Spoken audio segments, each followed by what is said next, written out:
अच्छा, यहाँ पर हमारे पास सबसे पहले स्टार्टिंग के अंदर कीवर्ड्स आ जाते हैं। सही है। ये एक कॉलम आप लोग फिलहाल जो है वो मिस करें क्योंकि ये मैंने पर्सनल ऐड किया हुआ है। अच्छा, उसके बाद आपके पास वर्ड काउंट आ जाता है। वर्ड काउंट से मुराद ये है कि आपके इस कीवर्ड के अंदर टोटल कितने वर्ड्स मौजूद हैं। जैसे यहाँ पर ये बताया हुआ है, मैं आपको स्टार्टिंग में ले चलता हूँ।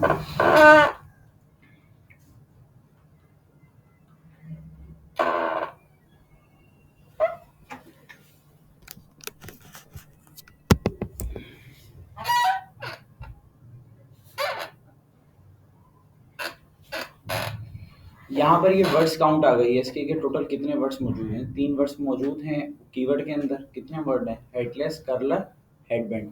यहाँ पर ये 3 ही वर्ड्स मौजूद हैं। अच्छा, एसएफआर आ रही है। एसएफआर से मुराद क्या है? सर्च। अच्छा, ये जो सर्च फ्रीक्वेंसी रैंक है इसको बीएसआर भी कहा जाता है, बेस्ट सेलर रैंक भी कहा जाता है, सेल्स रैंक भी कहा जाता है। अलग अलग नेम्स इसके अवेलेबल हैं, बट फर्स्ट में हमारे पास जिस नेम से इसे पुकारा जाएगा वो है एसएफआर।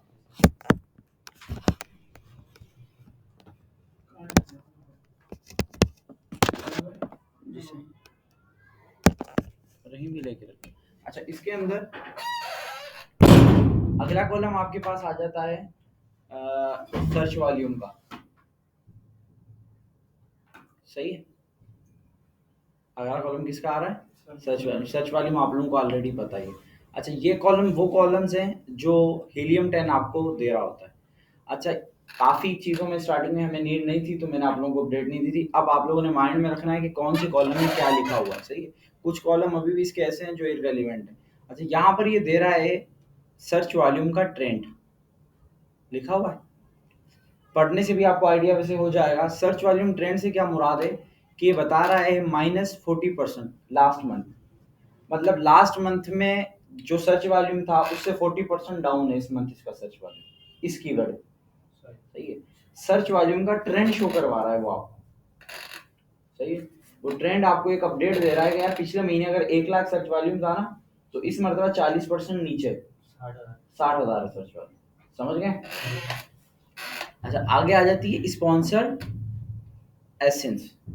मतलब इस कीवर्ड के ऊपर कितने लोगों ने पीपीसी चलाई हुई है, लिखा हुआ है स्पॉन्सर एसेंस। कितने लोग स्पॉन्सरली रैंक हैं इस कीवर्ड के ऊपर, तो वो आ रही हैं कितने? 282। यहाँ पर आपके पास आ रहे हैं कॉम्पिटिटिंग प्रोडक्ट्स। मतलब उसके ऊपर टोटल कितनी लिस्टें अवेलेबल हैं उस कीवर्ड के ऊपर, वो आ रही होती है ना कौन में आप लोग दिखाया कॉम्पिटिटिंग प्रोडक्ट कार्नर पे आ रहे, तो ये बता रहा है इस पे 258 लिस्टिंग्स मौजूद हैं। ठीक है। नेक्स्ट में आपके पास आ रहा होता है सीपीआर। अच्छा, सीपीआर इसके अंदर आप ये भी कर सकते हैं कि इस एक कीवर्ड के ऊपर आपको कितने वीवीआरओ, मतलब कि कितने आप, एक पहले ना स्ट्रेटेजी चला करती थी फेक रिव्यूज की। खुद ही खरीद लेते थे अपना प्रोडक्ट और खुद ही उसके ऊपर रिव्यूज दे देते थे। मिसाल के तौर पर मेरे 10 रिश्तेदार रहते हैं यूके के अंदर, मैंने 10 को कहा कि मेरे प्रोडक्ट बाय कर लो। उन 10 ने गए इस कीवर्ड को सर्च किया, एड टू कार्ट किया, प्रोडक्ट बाय कर लिया। सही है। 2-3 दिन के बाद उन्होंने क्या किया, उस पर रिव्यू दे दी। 10 ऑर्डर मैंने उनको बोला डेली आप 10 जो है ना वो डेली ऑर्डर करते रहे। इससे क्या होता है कि आपकी सेल्स रैंक जो होती है वो बरकरार हो रही होती है। अमेज़न देख रहा होता है कि ये सेल्स रैंक इनकी एक कंटिन्यूअसली चल रही है, और साथ साथ उसके अंदर ये भी होता है कि आप अमेज़न के एल्गोरिदम के साथ छेड़छाड़ी कर रहे होते हैं। अमेज़न का एल्गोरिदम ये कहता है कि जिसका प्रोडक्ट सबसे ज्यादा सेल होगा मैं उसे टॉप पे शो करवाऊंगा, क्योंकि सबसे ज्यादा सेल आ रही है आपकी, आप नीचे बैठ के ले रहे हो तो बोलेगा टॉप पे आएंगे तो और अच्छी सेल होगी। मेरा जो फुलफिलमेंट का जो मेरा कमीशन भी है और फुलफिलमेंट की कॉस्ट है मैं उससे ज्यादा कमाऊंगा। ठीक है। तो वो बेसिकली आपको टॉप पर ले आता है। जैसे ही आपकी सेल्स रैंक आप मैनिपुलेट करते हो खुद अपने हाथ से। सही है। काफी मतलब चीजें होती हैं, खुद बंदा प्राइसेस भी होती है ना काफी चीजों की। तो आपने देखा होगा इस टाइम करंटली मार्केट में टमाटर की प्राइस मैनिपुलेशन के अंदर शिकार हुई है। जो टमाटर आज से आप लोगों ने हो सकता है किसी ने लिया हो, हफ्ता खंड पहले वो 70 रुपए 60 रुपए किलो मिल रहा था, वो टमाटर इस टाइम 200 रुपए किलो तक गया हुआ है। क्या हुआ है? सिर्फ मुहर्रम की वजह से मैनिपुलेशन की हुई है कुछ बड़े व्यापारियों ने। सही। इसी तरीके से एल्गोरिदम के अंदर भी मैनिपुलेशन करते हो आप झूठी सेल दिखा देते हो उसको। अमेज़न देख रहा है यार डेली ऑर्डर आ रहा है इस बंदे के पास, वो उठा के आपको टॉप पे रख देगा। पर ये थ्योरी, ये स्ट्रेटेजी काम करती थी 2017 से 19 के दरमियान। सही है, 16 17 18 19 ये चल रही थी। अमेज़न इतना स्ट्रांग नहीं था। 2019 के बाद अमेज़न स्ट्रांग हो गया है, उसने अपने एल्गोरिदम में ये चीज को अपडेट कर दिया है। अगर सेल्स रैंक के हिसाब से किसी को वो टॉप पर ले भी आता है तो वो 24 से 72 घंटे के लिए लाता है। 72 घंटे के बाद वो बंदा जिधर बैठा था, जिस पोजीशन पे, उसे उठा के दोबारा वहीं फेंक देता है। वो दूसरे पेज पे बैठा था, सेल्स रैंक उसने इंक्रीज करी, अमेज़न को दिखाई, 3 दिन के लिए अमेज़न टॉप पे ले आएगा। आपने तो झूठी सेल्स रैंक दिखाई थी। अब अगर आप 3 दिन टॉप पे गए और अब आपकी वो सेल्स रैंक नहीं आई, जो ऑर्डर आप 10 ले रहे थे, आप आ गए टॉप पर, अब आपने 10 ऑर्डर नहीं लिए और आप टॉप पर आ गए, मार्केट से भी 10 ऑर्डर आपके पास नहीं आ रहे, आपकी लिस्टिंग में जान नहीं थी, तो आप झूठे ऑर्डर करवा रहे थे।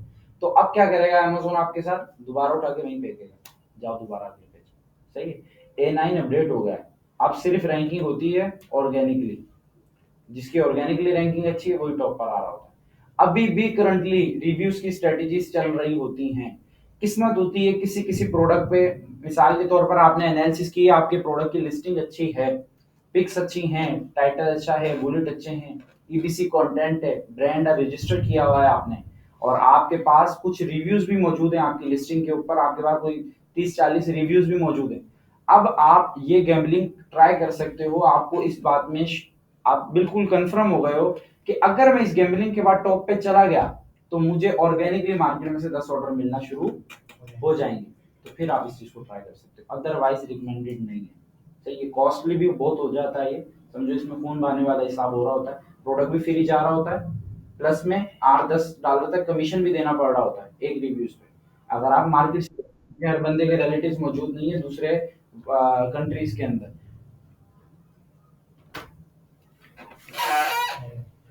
अच्छा, अगला आपके पास है रिलेटिव काउंट। अच्छा, ये फिलहाल आप लोगों के काम का नहीं है, रिलेटिव भी होगी इसमें, कॉम्पिटिटिंग रैंक एवरेज आ रही है, इसको भी छोड़ दो। रैंकिंग कॉम्पिटिटर काउंट है, इसको भी छोड़ दो क्योंकि टॉप 30 में आप लोगों ने लगाया हुआ है कॉम्पिटिटर परफॉर्मेंस को। अच्छा, ये चारों कॉलम अब फिलहाल आप लोगों की नीड नहीं है। सही है, ये इसके अंदर वैसे बेसिकली यही 2-4 चीज़ें हैं जो आप लोगों ने टॉप 30 और टॉप 10 में लगाई हुई है ना, ये परफॉर्मेंस स्कोर के अंदर एक बेसिक फार्मूला इन्होंने लगाया। अच्छा, यहाँ पर आपने टॉप 30 और टॉप 20 मैंने ऐड किया हुआ है। अच्छा, इसके अंदर ये वही चीज़ बता रहा है काउंट इफ में, आपके इस कीवर्ड पर कितने कॉम्पिटिटर जो हैं वो टॉप 30 के अंदर अवेलेबल है। ठीक है, और नेक्स्ट आपका टॉप 10 के अंदर कितने आपके जो है वो यहाँ पर ये बता रहा है कि 6 सेलर मौजूद हैं टॉप 10 के अंदर इस कीवर्ड पे, और ये फिर आगे उनकी रैंक्स आपके पास आ रही हैं। ठीक है, ये है आपकी एडवांस कीवर्ड रिसर्च, जिसके अंदर आपको पता चल रहा है हर कॉलम की डिटेल का। अब इसका यूजेस क्या है, मेन चीज पे आते हैं। इसका बहुत बहुत एडवांस यूज आपको जो होगा ना वो दो चीजों में होगा। एक तो होगी आपके पास आपकी पीपीसी, समझ रहे हो, और सेकंड नंबर पर पीपीसी के बाद आपके पास जिस चीज के अंदर इसका यूज होगा वो होगी कंटेंट राइटिंग। जिससे कंटेंट लिखते हो या खुद कंटेंट लिखते हो तो आप इस शीट को निकालते हो। अब हम इसे सॉर्ट आउट करते हैं शीट को। कितने कीवर्ड्स हैं, 3741। अब हमने इनमें से बिल्कुल हाई रेलिवेंट कीवर्ड्स को फाइंड करना है कि जो आपने कंटेंट निकालना है तो उसमें आपने बेसिक रेलिवेंट कीवर्ड हैं, रेलिवेंट कीवर्ड है ये निकाल लेने, हाई रेलिवेंट निकाल लेने। पर जब आप पीपीसी में जाते हैं तो फिर आप सिर्फ सुपर हाई रेलिवेंट कीवर्ड्स को ही फॉलो करते हैं, जो आपके बहुत ज़्यादा जिन पे पक्के हो ऑर्डर आ जाएंगे। तो कंटेंट में आपने सब ऐड करना है, क्योंकि कोई बंदा किसी भी वर्ड से प्रोडक्ट को सर्च कर सकता है। अच्छा, यहाँ पर आपने सबसे पहले अब इन 3700 कीवर्ड्स को कम करके अपने सिर्फ हाई रेलिवेंट कीवर्ड निकाल लें। तो हम क्या करते हैं कि सबसे पहले यहाँ से हम फ़िल्टर लगा लेते हैं। फ़िल्टर के अंदर हम जाते हैं तो 30 वाले को सबसे पहले पकड़ लेते हैं, तो 0 1 2 3 तक हम इनको हटा देंगे। ठीक है, कितने कीवर्ड्स आए हैं बच्चे हमारे पास, 582 ये हैं बल्कि 100। ये कीवर्ड्स हैं हमारे पास, बेसिक रेलिवेंट कीवर्ड्स हमें मिल गए हैं जो मार्केट में करंटली वर्किंग पे हैं। अच्छा, सेकंड नंबर पर हमारे पास 0 1 2, अब चेक करते हैं हम कितने कीवर्ड्स अवेलेबल हैं, कितने हैं। सही है, इसके अंदर भी आप यहाँ तक इसको कर सकते हो, पर बेहतर मैंने नहीं किया है, वो ज़्यादा हाई रेलिवेंट निकाल लें तो आपके पास ये कितने कीवर्ड्स आ गए? समझो 4000 में से आपने कोई 25-30 कीवर्ड्स को फाइंड कर लिया है इस टाइम करंट में। जैसे आपका प्रोडक्ट बड़ा होगा उस हिसाब से उसके कीवर्ड्स भी बहुत ज़्यादा होंगे। ऐसे ऐसे आपके प्रोडक्ट्स होंगे कि जिनके आप 40-40 हज़ार एडवांस कीवर्ड में निकालें, एंड में आपको 20 से 30 कीवर्ड्स आप फाइंड करके बैठे। अब ये 29 कीवर्ड है आपके पास, पीपीसी चलाने जाओगे, पीपीसी का क्या सीन होता है कि पे पर क्लिक होती है, कॉस्ट पर क्लिक होती है। एक क्लिक की कॉस्ट पे करनी है आपने अमेजोन को। अब वो क्लिक की कॉस्ट अमेजोन डिसाइड करके बैठा होता है कि मैं इस क्लिक की इतनी कॉस्ट आपसे चार्ज करूंगा। तो सब कीवर्ड्स पे आप नहीं रन कर सकते हो। आपने जैसे कि मिसाल के तौर पर ये एक कीवर्ड है हिटलेस कर्लर हेडबैंड, 3500 सर्च वैल्यूम है इस पे, 3500 लोग इसको सर्च कर रहे हैं। अब इसके अंदर अगर मैं पीपीसी चला रहा हूँ अपनी प्रोडक्ट के ऊपर, तो मेरे पास एक क्लिक नहीं आएगा, मेरे पास मल्टीपल क्लिक्स आ सकते हैं मेरी लिस्टिंग के ऊपर। तो मैंने ध्यान में रखना है कि अपनी जो भी कीवर्ड्स को मैं फाइंड करके जा रहा हूँ पीपीसी चलाने के लिए, तो वो जो कीवर्ड है जिस वर्ड के ऊपर वर्किंग करने जा रहा हूँ मैं, वो कीवर्ड हाई रेलिवेंट ही होना चाहिए। अगर आप यहाँ कॉम्प्रोमाइज कर लोगे तो फिर आप आगे चल के आपकी कॉस्ट इतनी ज्यादा होगी, मतलब आपको कॉस्ट ज्यादा भरनी पड़ रही होगी, पीपीसी में प्रॉफिट मार्जिन कम हो जाएगा। अच्छा, अगला इसके अंदर 29 कीवर्ड्स आए हमारे पास। अब यहाँ पर आपके पास आ गया है कॉलम सर्च वॉल्यूम का, या हम ग्रेटर देन कर लेते हैं इसको, कितना करेंगे? 300। किसने बोला 3? कितने कीवर्ड्स आए? ये तकरीबन 11 कीवर्ड्स आ गए। ठीक है, कॉलम ये। अब ये वो 11 कीवर्ड्स हैं आपके पास कि जिनको कहते हैं ना कि सुपर हाई रेलिवेंट कीवर्ड्स हैं। अब इन कीवर्ड्स के अंदर भी सिलेक्शन आपने करनी है कि आपने किन कीवर्ड्स पे पीपीसी चलानी है। सही है? जब आप कंपेन चलाने जाओगे तो सिलेक्शन में आपके पास 3 से 4, ज़्यादा से ज़्यादा 5 कीवर्ड्स होंगे जिनको टारगेट करके आप अपनी कंपेन्स वगैरह चलाओगे या एडवर्टाइजमेंट करोगे उन कीवर्ड्स पे।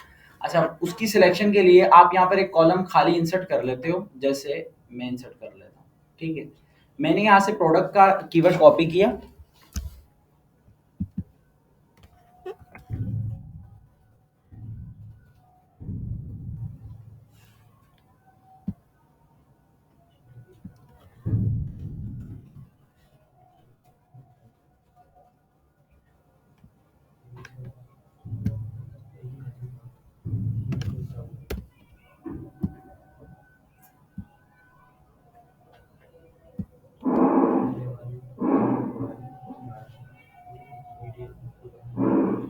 और ये मैंने यहाँ पर पेस्ट कर दिया कीवर्ड। सही, आसान हो जाए, आसान हो गया पे।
इसके अंदर अब आपके पास ऑप्शन आ गया है पीपीसी। अब आपको कैसे पता चलेगा कि मैंने पीपीसी जो चलानी है मेरे लिए कौन सा हाई रेलिवेंट कीवर्ड है और कौन सा समझें कि वो सुपर है, कौन सा बेसिक रेलिवेंट है। मतलब आपने सॉर्ट आउट करना है तो उस हिसाब से देखना है। पीपीसी में 3 चीजें होती हैं। एग्जैक्ट, आपकी कीवर्ड पे बिल्कुल एग्जैक्ट प्रोडक्ट्स आ रहे हैं, सही है। आप समझें कि एग्जैक्ट जिस कीवर्ड पे आप चलाना चाह रहे हैं उसी कीवर्ड पे आप रैंक होना चाह रहे हैं, बिल्कुल एग्जैक्ट है यार, यही कीवर्ड है, सही है। वैसे तो इसकी थ्योरी अगर थोड़ी सी अगर बताऊं तो वो चेंज भी हो जाती है कि जब आप अमेजोन पे जाते हैं तो आप कहते हैं उसको हिटलेस कर्लर हेडबैंड, मुझे सिर्फ इसी प्रोडक्ट पर आपने शो करवाना है, इसी कीवर्ड पर आपने शो करवाना है, इसके अलावा किसी और कीवर्ड पर टॉप पे मुझे शो नहीं करवाना, मैं सिर्फ इसकी कॉस्ट ही आपको पे करूंगा। तो वो अमेजोन 100% आपको उसी कीवर्ड पे शो करवाता है। आपने फिलहाल मैं आपको जो बता रहा हूँ मैं आपको थोड़ा सा थ्योरी चेंज करके बता रहा हूँ ताकि आपको आगे चल के जब मैं समझाऊं तो इजी हो। एग्जैक्ट में आप समझ लें 100% सेम प्रोडक्ट आ रहा होना चाहिए आपका, सही है। और जो ब्रॉड में है वहां पर आपका थोड़ा सा ऐसा प्रोडक्ट है कि उसके अंदर समझे कि फर्स्ट पेज पे, जैसे एग्जैक्ट में आप देखें फर्स्ट पेज पे 100% सेम प्रोडक्ट आ रहा है जो आप सेल कर रहे हैं, सही।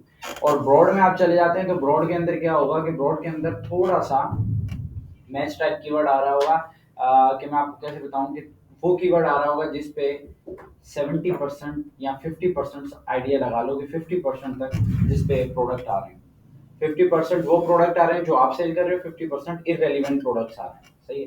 और 70% आ जाता है फ्रेज में, सही है, जिस पे आप समझो कि 70% आपके प्रोडक्ट आ रहे हो। फर्स्ट पेज पे टोटल आप आइडिया लगाओ तो मैं आपको बताता हूँ टोटल 12 लाइनें होती हैं। आपने नोट में रखना है कि अगर 12 की 12 लाइनों में वो प्रोडक्ट आ रहा है जो आप बेच रहे हो, मिसाल के तौर पर ये माउस सेल कर रहे हो, सेम इस डिजाइन का माउस आ रहा है 12 लाइन में, तो ये आपका एग्जैक्ट कीवर्ड है, ठीक है, इस पे एग्जैक्ट आएगा। अगर 12 लाइनों में 7 लाइनों में या 8 लाइनों के अंदर आप देख रहे हो कि वो सेम प्रोडक्ट आ रहा है, बाकी 3-4 लाइनों में चेंज है, तो वो आएगा फ्रेज में, सही है। और अगर तो आप देख रहे हो उससे नीचे 4 लाइनें, 3 लाइनें, 5 लाइनों में वो प्रोडक्ट आ रहा है जो आप सेल कर रहे हो, बाकी की 6-7 लाइनें इररेलेवेंट प्रोडक्ट शो करवा रहे हो। प्रोडक्ट उसी चीज में है और वो कुछ अलग अलग डिजाइनिंग के, अलग अलग वर्किंग के, तो फिर वो किस में आ जाएगा, ब्रॉड में।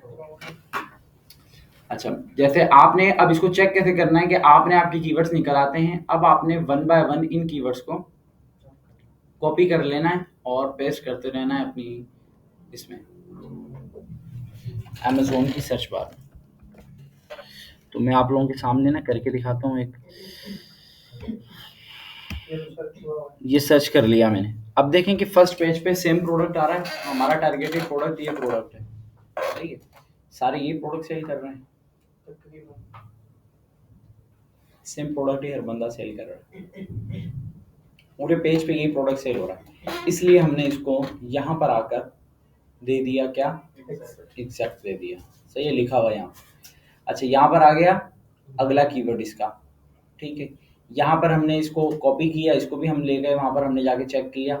और इसमें अगर मैं आपको कोई दूसरा दिखाऊं तो ये देख रहे हो, इसके ऊपर प्रोडक्ट तो हो भी सकता है कि 100% सेम ही आ रहे हो, सर्च वॉल्यूम भी देख लिया है मैंने, पर इस पे सर्च वॉल्यूम आप देखें कि 400 है, बहुत ज़्यादा कम है और बहुत लॉन्ग कीवर्ड है इसका ना।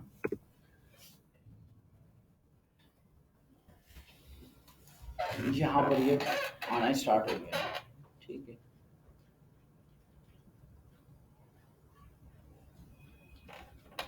तकरीबन सेम है, 1-2 बंदा कुछ लोग चेंज होंगे इसके अंदर। इसमें समझें कि आप 20% शायद एवरेज चेंज हो या 10% चेंजिंग हो, क्योंकि इसमें अपन ने निकाली बहुत ज़्यादा हाई रेलिवेंट है, तो चेंज होना बहुत कम है। अब हमने इनमें सेलेक्ट करना है कि हमने जिन स्टार्टिंग की 3 कैंपेन्स को रन करना है, वो 3 कीवर्ड्स आपके पास इनमें से कौन से मौजूद हैं। तो देख रहे हो कि यहाँ पर एक और कॉलम आप इंसर्ट कर लेते हो बैकएंड पे, जिसमें आप जब अपनी कैंपेन चलाते हो तो आप उसमें लिखते हो कि आप कौन से पे कौन सी कैंपेन रन कर रहे हो। जैसे हमने तो अभी ये 3 कैंपेनें रन की हुई हैं इसके अंदर, तो क्या सीन है कि ये फर्स्ट इस पे रनिंग में है, सेकंड इस पे है और थर्ड इस कीवर्ड पे रनिंग के अंदर आ रही है। अच्छा, कैंपेन रन करते हुए ये भी आप अपने माइंड में रखते हो कि आपके स्पॉन्सर ऐसे कम हो उसके ऊपर, मतलब दूसरे कैंपेन्स कम रन कर रहे हैं उसके ऊपर, सर्च वॉल्यूम अच्छा हो और आपका बिल्कुल समझें कि हाई रेलिवेंट कीवर्ड वो होना चाहिए, ताकि आप स्टार्टिंग में हो तो फिर वो आपकी ज़्यादा कॉस्ट नहीं है। ज़्यादा सारी कैंपेन्स आप नहीं चलाते हो, आप बेसिकली कुछ ही कीवर्ड्स को टारगेट कर रहे हो, ठीक है। तो ये आपने जब टारगेट करते सर हैं ये फ्रेज और बोर्ड में भी हम कैंपेन चला सकते हैं। चला सकते हो। सर ये अच्छा। जैसे 3 कैंपेन चली हुई हैं, मुझे भी मतलब exact लग एग्जैक्ट, रही है। Phrase, board. हाँ, ये तीनों एक ही कैंपेन्स फिलहाल रन किए हैं क्योंकि लिस्टिंग पे ना रिव्यू अवेलेबल नहीं है, एक भी नहीं है रिव्यू। पर जब रिव्यूज आते हैं तो फिर आप और प्रॉपरली बेसिस पे तो स्ट्रेटेजी चेंज होती है, वो तो जब पीपीसी में जाओगे तब आप लोगों को फुल इन्फॉर्मेशन मिल जाएगी। पर बेसिक में ये एडवांस कीवर्ड सर ये फिर मतलब पहले बंदा वीवीआर करवा ले, फिर पीपीसी चला ले, कर सकता है। क्योंकि ऐसे तो मतलब स्ट्रेटेजीज हैं वो मल्टीपल, आपको मंथली बेसिस पे अप्लाई करते रहना है। जिस स्ट्रेटेजी आपके लग जाए, हर प्रोडक्ट पे एक स्ट्रेटेजी कामयाब नहीं होती, तो आपके प्रोडक्ट पे जो स्ट्रेटेजी लग जाए उसे अप्लाई। और आप किसी को क्वेश्चन है तो निकालो। ये एडवांस कीवर्ड शीट है, बेसिकली कंटेंट राइटिंग और आपकी समझें कि पीपीसी में बहुत काम वाली चीज़ है। यहाँ तक कि पिक्स में भी आपकी अक्सर यहाँ से आपको वर्डिंग मिल जाती है, टाइटल इसके अंदर आपके बनते हैं, वो एडवांस कीवर्ड रिसर्च से ही बन रहे होते हैं। इसके अंदर कुछ और एडवांस चीज़ें पर्सनल बेसिस पे खुद भी ऐड करना चाहो तो ऐड कर सकते हैं। यहाँ तक कि इसके अंदर ये भी पता चल सकता है हमें, आगे चल के भी शीटें कुछ ऐसी हैं पर वो अभी भी इस पर अप्लाई हो सकती हैं। ये भी आपको पता चल सकता है कि किस कीवर्ड पर कितने ऑर्डर्स आ रहे हैं, सही है, किस कीवर्ड के क्या रेशो आ रहा है, क्या ऑर्डर्स आ रहे हैं। साथ साथ आपको इसके अंदर और भी 2-3 चीज़ें हैं कि कौन सा कॉम्पिटिटर कितने % ऑर्डर्स लेके जा रहा है उस कीवर्ड के ऊपर। जब भी ये जैसे आपने बताया कि स्पॉन्सर एसएम और जिस पे लिस्टिंग हुई थी दोनों बता रहे थे, तो वो तो कम आ रहा है और स्पॉन्सर ज़्यादा हो रही है, ऐसे कैसे? क्या चीज़? लिस्टिंग मतलब हुई हुई है 258 और स्पॉन्सरशिप चल रही है 282 कहाँ पर आ रहे इस हैं? कीवर्ड पे ऊपर वाले में। 258 है, वो तो लिस्टिंग है ना 258। स्पॉन्सर ऐसे 282 है। हाँ तो वो कैसे होगा, ज़्यादा कैसे? 282 का मतलब है कि इस कीवर्ड पर इतने लोग पीपीसी चला रहे हैं। जो पीपीसी है वो इस काउंटिंग में नहीं आती। अब आपको मैं दिखाता हूँ, आपको ये चीज़ क्लियर करता हूँ, ये शुक्र पूछ लिया तो बता दूँ। ये जो आ रही है कितने आ रहे हैं? 257 आ रहे हैं, 258 बता रहा है वो आपको। एक पेज पे कितने बता रहा है वो? 48 बता रहा है एक पेज पे। ठीक है, हम काउंटिंग करते हैं जरा। इन 48 के अंदर ये लोग काउंट नहीं होंगे जो स्पॉन्सरली जिनका लिखा हुआ है ना, इनकी काउंटिंग इसमें इंक्लूड नहीं होगी, सिर्फ ऑर्गेनिकली। 1 2 3 4 5 6, अच्छा जी 6 है ना, ये भी नहीं है ना स्पॉन्सर। नहीं स्पॉन्सर 7 8 स्पॉन्सर है ना सर ये। 6 7 8 9 और ये 10 11 12 13 14 15 16 17 18 19 20 21 22 23 24 25 26 27 28 29 30 31 32 33 34 35 36 37 38 39 40 41 42 43 44 45 46 47 और एक ऊपर आप छोड़ के आ गए। एक कोई रह गया होगा 48। ऊपर ही जो स्पॉन्सर हैं वो स्पॉन्सर हैं, वो अलग हैं, ऑर्गेनिक में वो काउंट नहीं होते। इसने बताया एक पेज पे कितने हैं, 48 हैं, तो इसमें वो लोग काउंट नहीं हो रहे हैं जो इस पे पीपीसी चला रहे हैं स्पॉन्सर। इसी तरीके से वहाँ 282 जो हैं वो पीपीसी वाले अलग हैं और ये लोग अलग हैं, ठीक हो। और किसी का कोई क्वेश्चन?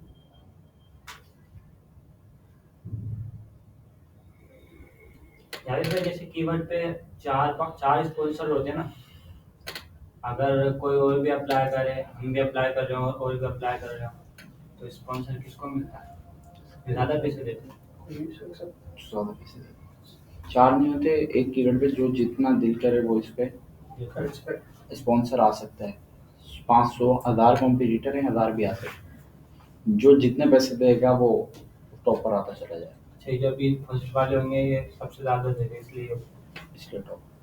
जब एक कीवर्ड पे 2 प्रोडक्ट लॉन्च करें, मतलब ये भी लॉन्च करें, हम भी एक ही कीवर्ड तो हाँ कर सकते हैं। मतलब आपका कहने लगा कि एक ही कीवर्ड पे दोनों मतलब कैंपेन चला सकते हैं ना? हाँ चला सकते हैं। 2 की जगह 100 भी चला सकते हैं, जितने आएंगे वो चला सकते हैं। अब वो बजट शीट में आपने बताया था ना कि मैं डेली का जो वो बजट एवरेज।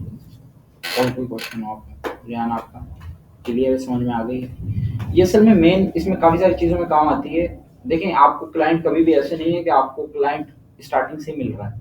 वैसे अभी तक तो 90% मैंने बच्चों को देखा है स्टार्टिंग से ही मिल रहा है क्लाइंट, कि वह पैसे स्टार्टिंग से ही लॉन्च आप करो हमारी प्रोडक्ट। क्लाइंट बीच में से भी मिलता है, उसको किसी वीए ने चिपका दिया है प्रोडक्ट, ऑर्डर नहीं आ रहे, सही है, वो आपके पास आएगा, फिर आपको ये शीट बना के उसको बताना पड़ेगा, सही है, कि भाई आप तो रैंक ही नहीं हो कीवर्ड्स के ऊपर। सही है। इसके अंदर 2 कॉलम मैंने ऐड करवाए थे, माय ऑर्गेनिक रैंक और माय स्पॉन्सर, आप लोगों ने ऐड किए हैं, वहाँ आपको पता चलता है, वो इसके अंदर मिस हो गए, इस शीट में अवेलेबल नहीं थे, तो वो मैंने इसलिए आपको अपडेट नहीं दे पाया शायद। इसमें वो टॉप 45 भी नहीं है। हाँ, टॉप 45 भी नहीं है, बेसिक शीट बनी हुई है, तो इसलिए मैं यही देख रहा हूँ कि इसमें वो कॉलम गायब है। उन दोनों कॉलम में माय ऑर्गेनिक वाले में आपकी रैंक आ रही होती है, आप जो पर्सनल आपका जो नया क्लाइंट आया आपके पास वगैरह नहीं, उसकी रैंक आ रही होती है, आप उसको देख रहे होते हो कि वो रैंक है उसके अंदर या नहीं। अगर वो आपने हाई रेलिवेंट 10 कीवर्ड निकाले, 10 में वो रैंक ही नहीं, आपको पता चल गया कि इसलिए उसके पास ऑर्डर नहीं है, सही, तो फिर आप उससे जाके वर्किंग कर सकते हो। तो इस तरीके से बीच में और बहुत सारी चीज़ों में जब बनाते हो आप, तो आप देखते हो और भी काफ़ी सारी चीज़ों में नीड पड़ रही होती है। ये तो मेन बेसिक मैंने 2 चीज़ें बताई, और भी आपको नीड पड़ रही होती है इस चीज़ की। ठीक है, क्लियर है? और है किसी का कोई क्वेश्चन वगैरह? सही है, इस शीट को बना लो, तो फिर हम इंशाल्लाह जो है ना वो नेक्स्ट सेशन करें अपना गूगल ट्रेंड शीट का, और उसे कंटिन्यू करें। पहले तो ये थोड़ा सा पढ़ना ही है, इसको समझना ही है, एक मरतबा खुद खोल के समझ लेना इसको। सही है, बना तो लिए आप लोगों ने, आपकी भी बन गई है एडवांस कीवर्ड शीट, है ना, बना तो आप लोग सब नहीं लिए, तो ये कर लो। और फिर गूगल ट्रेंड का हमारा सेशन होगा, इसको जो वर्किंग किया आपने इसको रिपीट भी कर लेना। इसका जो है ना वो आपका कुछ ही डेज के अंदर एक टेस्ट होगा, जिसके अंदर वो ऑनलाइन आएंगे, गर्ल होंगे या बॉय होंगे उसकी तरफ से, वर्किंग टीम की तरफ से ना, तो वो आपका डिटेल आपसे पूछेंगे, वो बेसिक सिर्फ वो आपसे पूछेंगे, करवाने का मुझे तो नहीं चांस, वो करवाएंगे, गूगल मीटिंग पे आएंगे, हो भी सकता है कि कोई 1-2 चीज़ के फार्मूले पूछ रहे हैं, कोई भी थोड़ी बहुत बेसिक नॉलेज आपसे लेंगे, ठीक, जो आपने अभी तक सीखा है सिर्फ उससे रिलेटेड ही नॉलेज आपसे लेंगे। तो ये है कि इसको थोड़ा सा रीड कर लेना, ताकि कोई चीज़ में कमी पेशी आप लोगों की नहीं होनी चाहिए। है कोई क्वेश्चन वगैरह? ओके, मैं रिकॉर्ड कर दूँ इसे। ओके। तो ये अब